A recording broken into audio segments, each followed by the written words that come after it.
आज क्यों ना एक जेनरिक मुद्दे पे बात की जाए, है ना, जिसे मैंने भी फेस किया अपनी लाइफ में। तो मैंने सोचा कि चलो एक बार बात करते हैं। First of all thank you so much, somebody is writing की 300K। यस, इंस्टाग्राम पे मेरे 3 लाख फॉलोवर्स मेरे कंप्लीट हुए आज।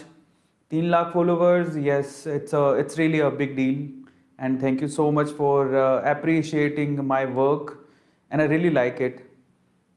जिस तरह से आप लोग प्यार देते हो ना, मन करता है कि मैं और मेहनत करूं, करता जाऊं करता जाऊं करता जाऊं। हालांकि थकावट फील होती है बहुत ज़्यादा, ऐसा फील होता है कि यार बहुत बहुत बहुत बार तो मैं काफ़ी ज़्यादा थक जाता हूँ। ऐसा लगता है कि मैं क्या कर रहा हूँ, लेकिन फिर मैं सोचता हूँ कि यार लाइफ तो एक ही है, तो क्यों ना इसे अच्छे काम में यूटिलाइज किया जाए, देखा जाएगा जो होगा। So thank you so much. आज हमने इंस्टाग्राम पे 300K कंप्लीट कर लिए हैं। तो आज का जो मुद्दा है ना, वो मुझसे भी रिलेट करता है। मैं जब स्टूडेंट था ना, तो बहुत सारी चीज़ें बताऊंगा और फिर मैं आपको ये भी बताऊंगा कि आप लोग कैसे अर्न कर सकते हो। इसी के बारे में आज मैंने सोचा चलो बात करते हैं, क्योंकि है ना, सास भी कभी बहू थी, मैं भी कभी नहीं कहता, क्योंकि सास भी कभी बहू थी, मतलब मैं भी कभी स्टूडेंट था। सेम चीज़ मैंने भी फेस की है। आप लोग स्टूडेंट हो और मैं भी कभी स्टूडेंट था। मुझे भी पैसों के क्रंच थे, मेरी फैमिली को रिच फैमिली नहीं है।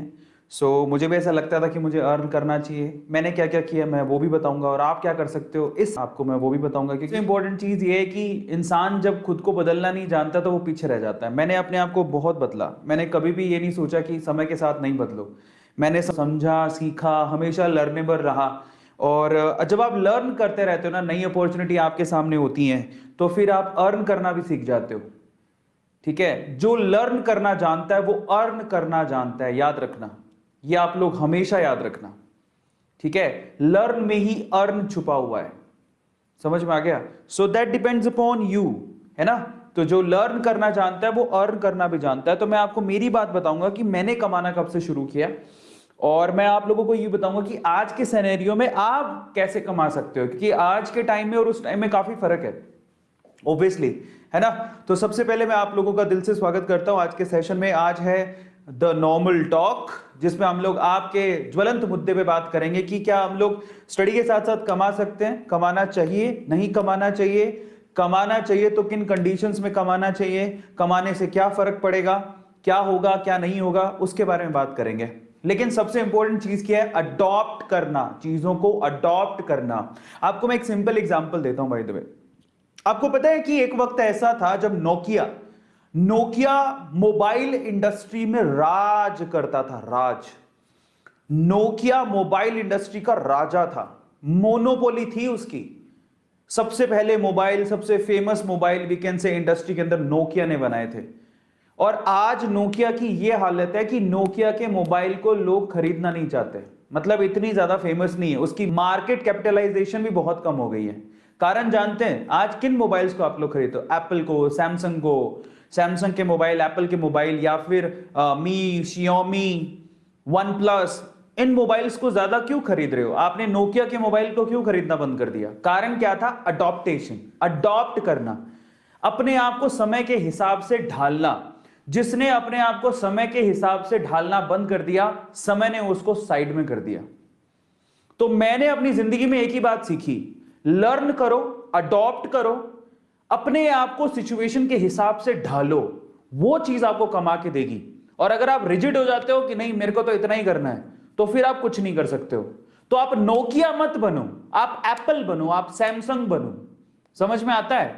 ये बहुत जरूरी है। इनोवेशन, अडॉप्ट करना, सिचुएशन, फ्यूचर को देखना, भविष्य में क्या रखा है, मैं कैसे कमा सकता हूं, भविष्य में किस चीज की रिक्वायरमेंट आने वाली है, और वो चीज अगर मैं अभी करना शुरू कर दूं। एग्जांपल ले लो ना कैरी मिनाटी का, कैरी मिनाटी का एग्जांपल लो, भुवन बाम का एग्जांपल लो, मैं मेरा एग्जांपल भी दे सकता हूं आपको, क्योंकि मैं भी कभी कभार पूछना लक क्या होता है। लक इज एक्चुअली आपने बहुत समय से प्रिपरेशन करके रखी है और एक दिन ना वो अपॉर्चुनिटी खुल गई, बस आपकी प्रिपरेशन और अपॉर्चुनिटी दोनों मिली, आप लकी हो जाते हो।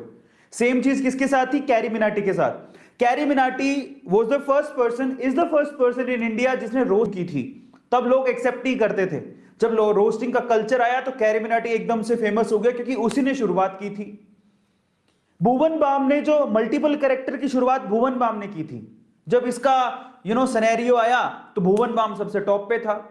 आप टेक्निकल गुरुजी को ले लो, टेक्निकल गुरुजी ने सबसे पहले इंडिया में, मतलब वो जब सबसे पहले लोगों में से वो शुमार थे जब टेक्निकल रिव्यू करने शुरू किए थे गैजेट्स के, और आज वो पायनियर है, यूट्यूब पे सबसे ज्यादा नाम है। फ्लाइंग बीस्ट का एग्जांपल ले लो, व्लॉगिंग में सबसे फेमस नाम है, क्योंकि उस बंदे ने जिस लेवल से व्लॉगिंग वो करते हैं वो उसके पायनियर है। आ रहा है समझ में? आशीष चंचलानी का एग्जांपल लो, अमित बड़ारा का एग्जांपल लो, वो अपने अपने जोनर में ये जो मल्टीपल टास्किंग करके या फिर फनी वीडियोस बना के, इनोवेटिव वीडियोस बना के फेमस हो गए। टीवीएफ का एग्जांपल लो, यूट्यूब जब शुरू में आया था, यूट्यूब का एग्जांपल ले लो, जब यूट्यूब शुरू में आया था तो यूट्यूब बेसिकली उसको कोई एक्सेप्ट नहीं करता था। यूट्यूब से जब हम लोग यूट्यूब की जर्नी पढ़ने गए तो पता लगा 2011 में जब एंटर हुए थे इंडिया में, और यूट्यूब जब लोगों को बोलता था, क्रिएटर्स को बोलता था जो कि सिर्फ फिल्में बनाते थे और छोटे छोटे टीवी में इधर उधर अपनी सीरीज और ऐसा लॉन्च करते थे, तो उनको जब कहते था यूट्यूब वाला कि आप हमारे यहाँ पे फ्री में कंटेंट डालो, तो कोई डालता ही नहीं था, बोले आप फेमस हो जाओ, कोई नहीं डालता था। धीरे धीरे इतना क्रेज बढ़ गया और आज यूट्यूब देख लो। 2006 में आपको एक मजेदार चीज बताता हूं, 2006 में गूगल ने यूट्यूब को ऑलमोस्ट 11,000 करोड़ रुपए में खरीदा था, और आप बिलीव करोगे कि 2021 के फरवरी 2020 में ऐसा डेटा निकल के आ रहा है, 2020 और 21 मतलब इसी 1-2 महीने के अंदर ही उसने 11,000 करोड़ रुपए सिर्फ 2 महीने में कमाए हैं। मतलब एक कोरोना काल में उसने कितना पैसा कमाया, अनबिलीवेबल। तो मतलब क्या निकला, अगर आपको अपने बिजनेस को अच्छे से स्टैब्लिश करना है और उससे 6 फिगर तक कमाना है तो आपको 3 ईयर रूल को ध्यान से सुनना चाहिए। देखिए, ऐसा कहते हैं कि किसी भी बिजनेस को स्टैब्लिश करने के लिए कम से कम 1000 दिन यानी कि लगभग 3 साल के करीब लगते हैं, जिसमें पहले साल आपको खूब सारी बुक्स पढ़नी चाहिए और फिर अपने बिजनेस के आइडिया के बारे में सोचना चाहिए और एक फील्ड को डिसाइड करना चाहिए और उससे रिलेटेड स्किल को सीखना चाहिए, क्योंकि आज के टाइम पे skill is equals to money. फिर दूसरे साल काम पे लग जाइए, हार्डवर्क कीजिए, अपने बिजनेस का बेस तैयार करिए और अपनी पहली सेल के लिए जी जान लगा दीजिए, प्रॉफिट की परवाह मत करिएगा। और दूसरे साल में जो भी आपने गलतियां करी उसको तीसरे साल में आपको क्या करना है, उसको तीसरे साल में फिल्टर करना है, अपने फंडामेंटल्स को और स्ट्रॉन्ग करना है। और अगर आपने 3 साल सर्वाइव कर लिया तो चौथे साल आप 6 फिगर तक कमा जाओगे, ये मैं आपसे गारंटी के साथ कह सकता हूं। गाइस, ये वीडियो आपको कैसी लगी कमेंट सेक्शन में जरूर लिखेगा और ऐसे अमेजिंग वीडियोस के लिए शेयर, सब्सक्राइब, लाइक। मिलते हैं अगली वीडियो में।